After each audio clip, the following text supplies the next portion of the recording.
it's not really well known that there's more childless men than there's childless women. The level of childlessness in women is very accurate, and it's very accurate in every country around the world. We can definitely say that, because at a birth registration, the mother's fertility history is taken. And only in a few Scandinavian countries is the father's fertility history taken. So all the accuracy around the lateness of first birth, I think in 1970, 10% of the female population weren't mothers, but now it's up to 20%. But all the way tracking through that, there's been more childless men than childless women. And that's just interesting in itself. Why don't we know that? Why don't we associate that vulnerability with men? Why don't men do it themselves? But as a society, why don't we collect that data? So that's where that comes from, my personal experience of finding that gap, that actually there was nothing about men like me in their 30s who was really desperate to be a dad, like a deep, dark pain inside occupying me and occupying my thoughts. And yet I couldn't verbalise it. I can verbalise it now because I'm 65, because I've done research. But in my 30s, in my 20s, even though it was an internal ambition, and whether that was put in there through society, through my upbringing, but also mixed up with a biological urge to become a parent, who knows? But there wasn't anything around men. And so that's why I pursued it, really. Just that, why is there that gap, and what does it mean? I mean, does it matter that there's 25% of men without children? Demographics would seem to suggest that it does matter, particularly in the UK and countries that rely so much on family for care for older people. Because you may not realise it, the whole system is structured on having an adult child there to mitigate and advocate for their older parent. In COVID-19, when you saw all those pictures on the telly of people outside the care homes and the residences, they were family members looking at their older parents. In those care homes, around 30% of the population were childless. So who was looking after them? Who was contacting them? And that was in 2020. That's going to get worse in the generations to come because of the declining fertility rates and the increase in longevity, although that's sort of flattened out at the moment because of COVID. Whether it goes up again, who knows? Well, this is where I was so keen to get you on, because this is something that I don't think is intuitive to think about, especially if you're in Gen Z like I am and you're in your early 20s or even in your teens. Why would I care about who's going to keep me company when I'm in a care home? I don't want to be in a care home, so I'm just not going to think about it. But it's coming, and maybe we should think about it at least gently now.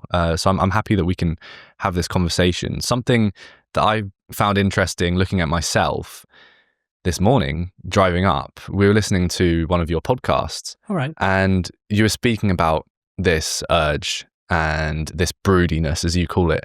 And instantly, we kind of just started giggling a little bit at that word. And then I thought about the fact that I was giggling at that word when you started to use it again and again, and you actually described this real pain in this broodiness that you couldn't fulfill. Why, not to put you on the spot as a mind reader, but I'm sure you'll know what I'm getting at here. Why is it that our intuition there was to giggle at the phrase of this male broodiness? Okay. I would say it's social conditioning. That generally males are brought up not to challenge their virility. And also in our society, you're assumed to be fully fertile from puberty till death if you're a male. There's andropause, but that doesn't get much publicity compared to the menopause, which does. So that's very much locked in, that there's a biological clock, and a lot of women will say there's a biological clock, and you'll hear it. But there's a biological clock for men as well. And that doesn't get reported as much. So that mid-30s time I was talking about, I didn't know at the time, but I know now, that's when the time male sperm starts to decline, the same time as the eggs start to decline. So there's a biological clock going on there, but there's also a social clock going on, because most societies have a limit, an acceptable period when it's good to become a parent. Too young, that's bad. Too old, that's bad. You should be a grandparent, not a parent. Slightly changing now because of assistive reproductive technologies and the whole business around that. That's a $30 billion a year business. So when you see these miracle babies in the paper, a woman in her 50s or her 60s has given birth or carried a baby to term, then the whole reason behind that is to celebrate, but also to flag up, this is available. We can sell you this around that. But for young men, why you were giggling was because what have you been raised to think about yourself as a virile man, and virility is measured generally for men outside themselves. So, what do you mean by that? By the economics. So if you're at a party, what do? I'm a videographer. I'm a YouTube influencer. It's outside of you. For women, yes, there's a career, but very soon it'll be, when are you going to have babies? What's your family plans? That's all. Even now, there's generational differences, I think, in the 60s. So I'm a boomer sort of thing, and got to be careful there, because as one of your guests pointed out, in America, that was from like 45 to 65. In the UK, it was from the late 40s to the late 50s. Then there was a dip, and then it came up again, then it dipped again. So it all depends where you draw the lines. But yeah, it was different. But societies in some ways are the same. They want people to reproduce, because if people don't reproduce, society dies. So, yes, absolutely. How are we socialized? What are the social rules that are embedded within us? So when I was brought up, I'm one of 8. I'm the 7th youngest of 8. So I come from a working class background in Manchester. And it was very obvious. My parents would say to me, if there was an argument or something, we're saying no. And when you're a parent, you're going to have to be in this position as well. And you're laughing and smiling now, and I think those words probably come as being familiar to you. Okay. But that embeds in you then, at that young age, this is the natural path of what's going to happen. Depending on the culture and society you're in, sometimes it's very overt, very out there, the discrimination you face if you don't reproduce.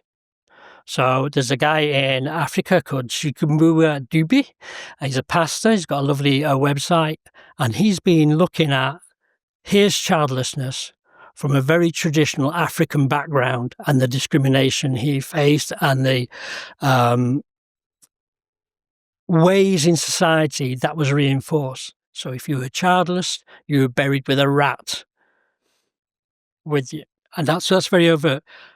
In the Western countries, I think it's more covert, but it's still there. There's an underlying thing there that actually, particularly for men and older men, if you're childless, why is that? Is there something wrong with you? Are you a threat? And quite a lot of older men, and actually fathers too, are very scared of being seen as a paedophile.